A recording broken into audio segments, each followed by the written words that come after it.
북한 고위급 대표단이 2박 3일간 방남 일정을 마치고 북으로 귀환했습니다. 문재인 대통령이 제시한 단계적 비핵화 방안에 대해 김정은 위원장이 어떤 반응을 보일지 주목됩니다. 한편 오늘 판문점에선 북한의 평창 패럴림픽 참가를 위한 실무회담이 열리고 있습니다.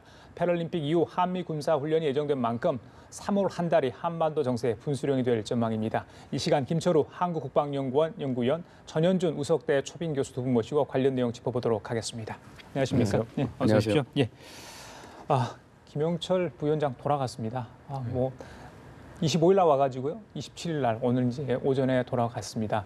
글쎄 오는 길도 순탄치 않았고요. 또 가는 길도 좀 그랬다고 합니다. 일단 들리는 거. 그런데 이제 오늘 아침에 그 조명근 장관과 서훈 국정원장과 조찬 회동을 같이 했다고 합니다. 어제도 이제 우리 외교안보 라인과 계속 쭉 만났거든요. 지난번에 이제 문재인 대통령과의 접견 이후에 어떤 사람들과 만나서 어떤 얘기를 나눌지 궁금했었는데 저희들이 좀 귀에 담아둘 만한 내용을 했을까요? 어떻게 보세요? 뭐 다양한 추정은 가능하겠습니다만 국민들의 알 권리가 있지만 그리고 궁금증도 있지만 왜 이것이 한반도 안보뿐만 아니고 앞으로 한반도 정세의 분수령이 될 거기 때문에 그럼에도 불구하고 비공개로 해가지고 이것을 이렇게 수면하에 놔둘 만큼 이 냉엄하고 정말 깨지기 쉬운 그릇처럼 어려운 우리 대한민국의 그 상황이다. 이것이 뭐 정치적 파장을 둘째 하고라도 이 시점에서 우리가 왜 그 사람이 왔는가? 평창 올림픽의 성공이라는 것을 명분으로 내세우면서 민족 공조 같이 기뻐하자는 그런 측면에서 내려왔는데 여기서 중요하게 생각하는 평창 올림픽의 이 성공적 마무리까지 오기 전까지 얼마나 힘들었습니까? 근데 우리 대한민국 국민들이 이런 목표가 분명할 때는 엄청난 세계가 깜짝 놀란 그 위대한 그 저력을 발휘한 힘이 있거든. 근데 목표가 불분명하면 분열이 되고 또 그걸로 인해 가서 여러 문제가 생기는 거거든요. 그래서 이 우리가 평창 올림픽은 성공했는지 모르지만 이것을 통한 국민 통합이라든가 앞으로 미래를 끌어가는 국민의 의식을 결집하는 데 문제가 있어요. 왜 그러냐면 기본적으로 3대 주체인 북한은 민족 공조를 내세우면서 핵 있는 대화로 교류협력으로 나가자는 거고 미국은 대화로 나온 거 봐라. 제재 압박이 돼야만이 한미동맹이 공고하게 되고 해야 이것이 앞으로 성공할 수 있다는 거고 우리 대한민국은 지금 현재 입장에서는 이 비핵화 대화와 이 남북 대화를 병행할 수 있지 않느냐, 단계적으로 가자라는 이런 그 중점이 다 다르기 때문에 그러거든요. 그래서 여기서 우리가 놓치지 말아야 될 것은 평창의 교훈이 우리한테 주는 건 뭐냐?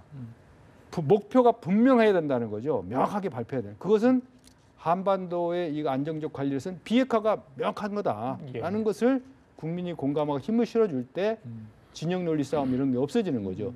그거는 나중에 하고 우선 이렇게 하자는 게 하기 때문에 여러 가지 각국의 중점, 포인트가 달라지는 거군요. 그래서 이 상황을 보면서 이 우리가 첫 번째 도전에 실패하고 얼마나 낭망했어. 두 번째 안 돼. 세 번째 함으로써 결과는 더 잘 됐다. 그런 측면에서 봤을 때 평창이 우리에게 주는 교훈은 뭐냐면 이걸 통해 가지고 당장 넘어야 될 뭐 한미 공조도 이런 것도 중요하지만은 국민 통합의 이 또 다른 산을 넘어야 된다. 그래야만이 우리가 나중에 몇십 년 후에라든가 멀지 않은 장래에 이러한 고비를 같이 넘겼던 걸 우리가 다시 반추해보고 하는 그런 좋은 계기가 있으리라고 봅니다. 북측 인사의 방남은 뭐 이번이 처음이 아닐 겁니다. 그런데 이제 방남 이틀째부터 이 호텔 안에서 우리 측 인사들과 계속 만나고 있는 거 아닙니까? 사실 외부 일정을 하지 못하고 있는 상황인데 뭐 국민들의 여론을 의식한 그런 뭐 행보일 수도 있겠습니다만은 그 안에도 불구하고 이제 우리 측 인사들을 많이 만났거든요. 특히 이제 카운터 파트라고 할 수 있는 이제 서훈 원장도 만났고요. 조명근 장관도 만났는데 앞으로 이제 북한에서 이번에 만남을 가지고 이제 김정은 위원장에게 보고를 할 거 아닙니까? 그렇습니다. 어떤 답변을 내놓을지 그 부분이 굉장히 궁금하거든요. 어떻게 교수님 생각하세요? 네.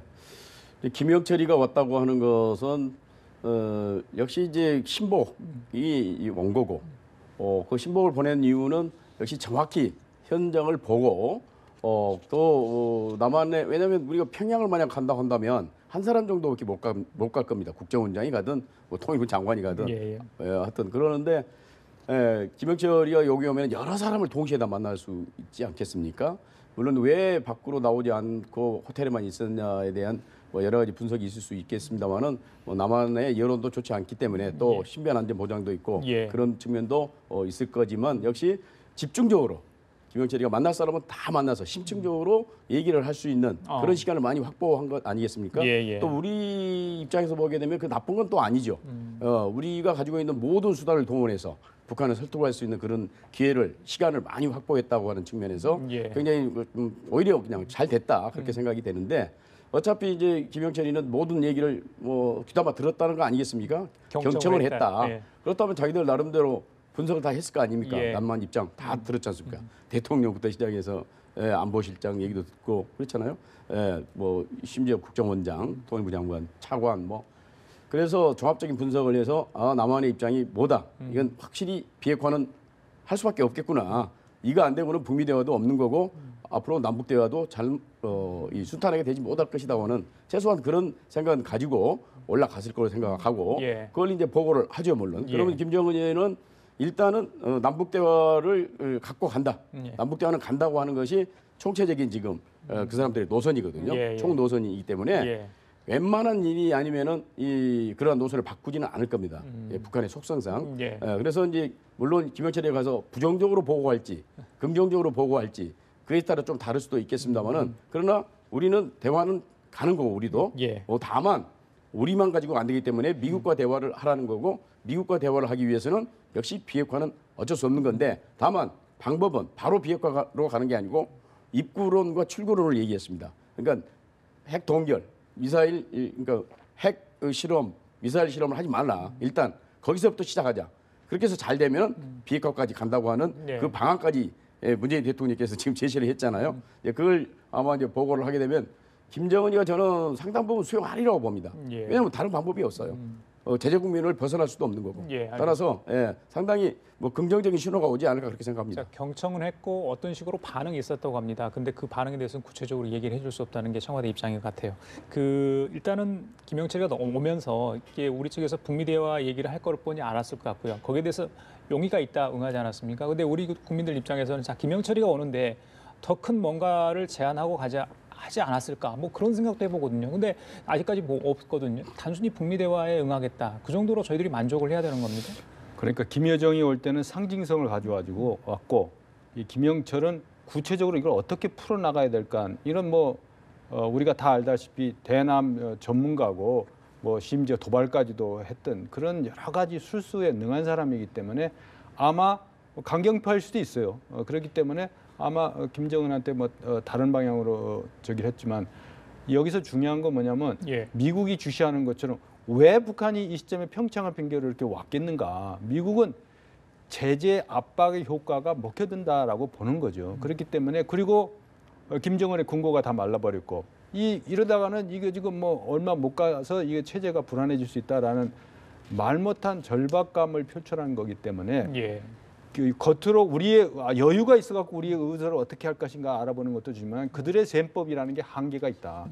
그래서 이 대한민국 정부가 이것에 남북 대화라든가 교류 협력 이런 심지어 정상회담까지 이런 거를 속도전을 내지 않으면은 감당해내기 어려울 정도로 미국이 제2의 제3의 압박을 가하기 때문에 사실은 평창을 핑계대서 왔지만은 가장 파악하고 싶은 의중은 미국의 의중을 우리 정부 당국자나 관계자를 통해서 파악하려는 거 아니겠습니까? 그래서 이 정보 수집도 중요하고 현장감도 중요하죠. 미국의 주요 당국자들도 다 갔다 왔어요. 그러면 북한의 주요 당국자들도 왔다 갔단 말입니다. 그러면은 이것을 잘 관리하지 않으면은 이른바 위기설에서 얘기하는 것처럼 감당하기 어려운 사태로 이게 잘못될 수도 있다.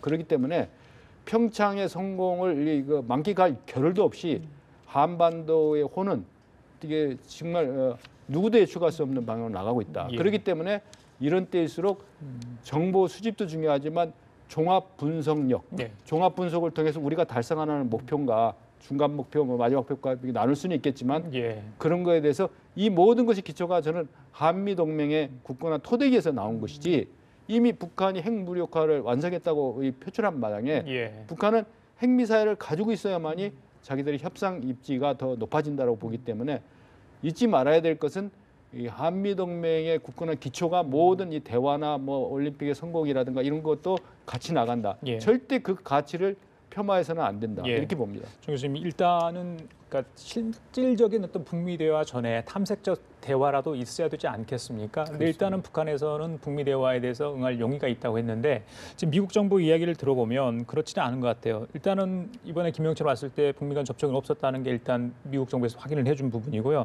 자, 트럼프 대통령이 어제 그 주지사들 회동이 있었는데 적절한 조건 아니면 북한과 대화 안 할 것이라고 이렇게 또 이야기를 했습니다. 역시 대화에 대해서는 회의적인 것 같아요. 같은 맥락에 지난번에 이제 문재인 대통령이 여건이 성숙되면 대화 이야기를 하지 않았습니까? 그부하고 같이 할 수 있는데 워낙 트럼프 대통령이 지난번 남북 정상회담 이후에 별 얘기를 하지 않았기 때문에 이번 발언에 대해서 굉장히 의미를 부여하는 굉장히 할 수 있다 이런 분들이 많던데 어떻게 봐야 됩니까? 그러니까 미국에서 원하는 것은 비핵화를 들고 나와라. 비핵화를 하겠다고는 의지를 분명히 표시를 하고 거기에 대해서 구체적인 어떤 행동 플랜을 가지고 나오지 않으면 대화하지 않겠다는 거죠. 대화를 위한 대화는 없다.